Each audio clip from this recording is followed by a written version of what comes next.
जोहार सकाल समाचार के आपन को स्वागत। कांग्रेस रो वरिष्ठ नेता राहुल गांधी निर्वाचन प्रचार लगी आज ओडिशा गस्थिन आसुचन। ई समयाथी से रायगड़ा बायपास रोड रो बारीझोला पड़ियान गोटे सभाधीन जोग देवार कार्यक्रम रही। राज्य 2 नंबर खेप लोकसभा निर्वाचन लगी नामांकन पत्र दाखल रो आज शेष दिन। ई खेप थीन बरगढ़, सुंदरगढ़, बलांगीर, कंधमाल और आस्कानो आयबा 20 तारीख दिन भोट हेबा। गला काल तक ई 5टा संसदीय क्षेत्र लगी 35 जन प्रार्थी नामांकन पत्र दाखल करिछन। सेंता ई संसदीय क्षेत्र अधीन थीन थिबार 35टा विधानसभा आसन लगी 211 जन प्रार्थी नामांकन पत्र दाखल करिछन। आज नामांकन पत्र दाखल रो शेष दिने बरगढ़ विधानसभा आसन लगी कांग्रेस प्रार्थी निपन दास और पदमपुर विधानसभा आसन लगी बीजेपी प्रार्थी गोवर्धन भोये नामांकन पत्र दाखल करबार कार्यक्रम रही। इतार सहित 3 नंबर खेप लोकसभा निर्वाचन लगी आवा 6 तारीख दिन नामांकन पत्र दाखल रो शेष दिन है। ई खेप 3 संबलपुर, केन्दुझर, ढेंकानाल, कटक, पुरी और भुवनेश्वर संसदीय क्षेत्र लगी 25 तारीख दिन भोट हेबा। ई 6टा संसदीय क्षेत्र लगी गला काल तक 11 जन प्रार्थी नामांकन पत्र दाखल करिछन। सेंता ई संसदीय क्षेत्र अधीन दिन थिबार 42टा विधानसभा आसन लगी 90 जन प्रार्थी नामांकन पत्र दाखल करितबार राज्य मुख्य निर्वाचन अधिकारी कार्यालय सूचना मिली। 5T अध्यक्ष VK पांडियान आयबा 8 तारीख बरगढ़ जिला के निर्वाचन प्रचार लगी आसबे। श्री पांडियान पदमपुर, विजेपुर रो एम गणपाली, भेडेन रो रंजिता पड़िया, सोहेला रो हल्दीपाली और बरगढ़ रो जज हाईस्कूल पड़ियान निर्वाचनी सभा रे जोग देवार कार्यक्रम रही। 8 तारीख बेलबुड़े बरगढ़ रे रोड शो रे भाग नेबे और ला फ्लोरा इको गेस्ट हाउस न रात्रि यापन करबे बोलिकरी जना पड़ीछे। निर्वाचन उतरु भिन्न भिन्न योजनार लाभ पाइबार के हिताधिकारी बाछवार लगी भिन्न भिन्न विज्ञापन, सर्भे और मोबाइल आप जरिया थीन भोटर मानकर पंजीकरण बंद करबार के निर्वाचन कमिशन सबु राजनीतिक दल के निर्देश देइछन। भिन्न भिन्न योजना थीन शामिल करबार लगी राजनीतिक दल माने भोटर मानकर विवरणी मागबार घटना के निर्वाचन कमिशन नापसंद करी ई बाबदे गोटे नुआ मार्गदर्शिका जारी करिछन। भारतीय जनता पार्टी वरिष्ठ नेता और प्रधानमंत्री नरेंद्र मोदी आयबा 6 तारीख दिन ओडिशा गस्थिन आसबार कार्यक्रम रही। ई गस्त समयाथीन श्री मोदी 2टा निर्वाचन सभाथीन जोग देबे। बीजेपी राज्य उपसभापति गोलोक महापात्र ई बाबदे सूचना देइछन।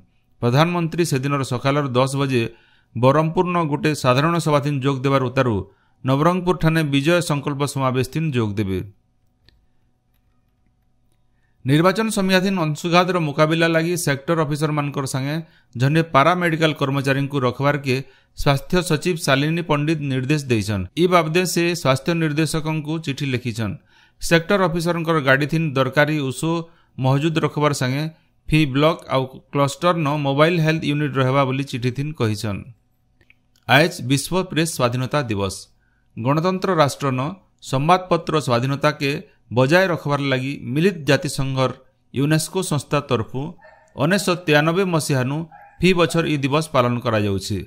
निर्भीक सांबादिकता लगी कोलंबिया देशर सांबादिक गिलियर्मो को तांकर खबर कागज कार्यालय न असामाजिक लोक माने मारी देथिले। ताकू मने पकई करी यूनेस्को तरफु प्रेस स्वाधीनता लगी भल काम करिथिबा लोक और संस्था के गिलियर्मो पुरस्कार दिया जाउछि। चलती बछरर विश्व प्रेस स्वाधीनता दिवस वार्ता होउछि ग्रह पाई प्रेस, परिवेश संकट सामना सांबादिकता। आज 5 तारीख दिन हेबार के थिबार नीट यूजी परीक्षार एडमिट कार्ड आजठानु वेबसाइट थीन मिलवा। परीक्षार्थी माने निजर एप्लिकेशन नंबर, जन्म तारीख देकरी एडमिट कार्ड डाउनलोड करि पारबे बोली नेशनल टेस्टिंग एजेंसी तरफु सूचना दिया जाइछि। एनटीए रो सूचना अनुसार देशे 24 लाख नु एतका छात्र छात्री परीक्षा देबे। ई बाबत सबु सूचना एनटीए वेबसाइट www.nta.ac.in थी मिली पारबा।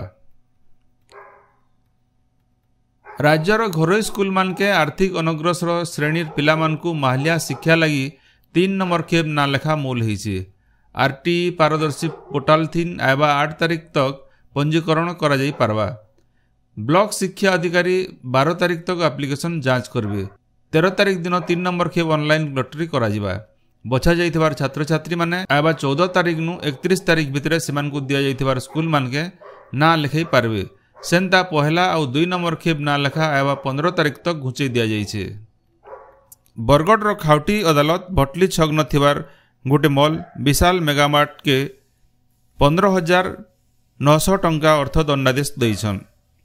जने खाउटी ठानु कैरी बैग बाबद रे 23 टंका अटका नहीं थिबारनु खाउटी जनक बरगढ़ खाउटी अदालत द्वारस्थ होते। बरगढ़ जिला भेड़ेन ब्लॉक रेमुंडा ठाने चली रेमुंडा प्रीमियर लीग क्रिकेट टूर्नामेंट न आइकॉनिक 11 जीतीचे। विजयी दल AA11 के हरई करी चैंपियन होइछे।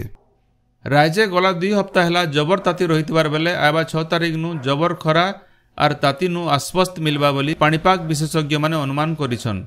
हेले आवा 3 दिन तक दिनर ताती खास नहीं बदले।